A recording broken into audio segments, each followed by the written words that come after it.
দেখা পাইছে আমি হেলিকপ্টাৰ লৈ আহিছোঁ আকৌ আমি গুৱাহাটীলৈ যাব লাগে সেইকাৰণে অন্তেক সময় পিছত আমি আপোনালোকৰ মাজৰ পৰা বিদায় দিম কিন্তু মই শেষত গৈ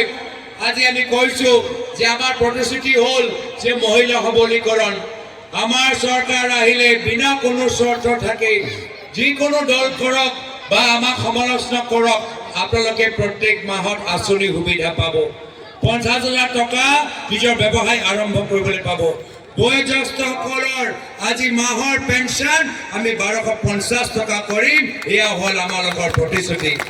বয়োজ্যেষ্ঠসকলৰ বাবে আমি বিশেষ চৰকাৰী বিভাগ আমি মুকলি কৰিম এয়া হ'ল আমাৰ প্ৰতিশ্ৰুতি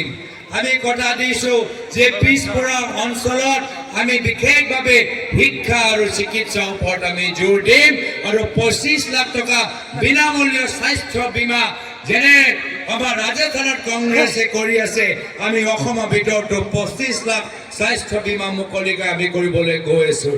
এই কাৰণে আমাক এটা সুযোগ দিয়ক ৰাইজক সেৱা কৰিবলৈ যিদৰে প্ৰয়াত তৰুণমুখীদেৱ অসমৰ প্ৰত্যেক জাতি ধৰ্ম বৰ্ণ নিৰ্বিশেষে সকলোকে সন্মান কৰিলে সকলোকে মৰম কৰিলে আমিও সেই একে আদৰ্শ লৈ ৰাইজক সেৱা কৰিবলৈ বিচাৰোঁ মাত্ৰ বিচাৰোঁ আপোনালোকৰ আশীৰ্বাদ মাত্ৰ বিচাৰোঁ যে আহা 9 তাৰিখত যদি হিমন্ত বিশ্ব শৰ্মা ডাঙৰীয়া দিছপুৰৰ পৰা বিদায় দিব লাগে তেতিয়াহ'লে 9 তাৰিখত হাতৰ চিহ্নত ভোট দি দিগন্ত বৰ্মন ডাঙৰীয়াক জিকাব লাগিব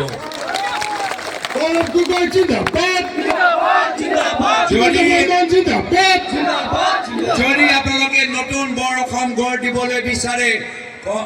অসমৰ পৰা সিন্ডিকেট কৰা মানুহক বিদায় দিবলৈ বিচাৰে তেতিয়া আহা 10 তাৰিখত হাতৰ চিহ্নত ভোট দি দিগন্ত বৰ্মন ডাঙৰীয়াক ভোট দিব লাগিব